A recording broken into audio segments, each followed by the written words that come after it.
আমরা সকলে বাড়ির পরিবারের সবাই মিলে একসাথে তাড়াতাড়ি বেরিয়ে পড়েছি।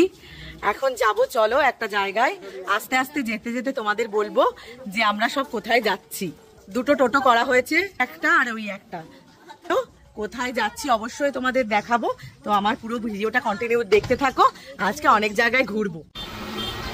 এই যে টাটা, একটু পান খেতে দাঁড়িয়েছি, পান আনতে গেছে সোনু।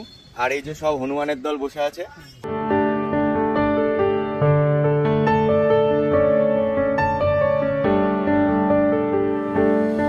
সুন্দর গ্রামের একটা দৃশ্য, যেটা আমরা আমাদের শহরাঞ্চলে মিস করি। দেখো চারিদিকে ধানের ক্ষেত, ছাগল চড়ে বেড়াচ্ছে, গরু চড়ে বেড়াচ্ছে, মাঠে লোকে কাজ করছে। ওই দেখো দূরে ধানের মধ্যে ওষুধ ছড়াচ্ছে।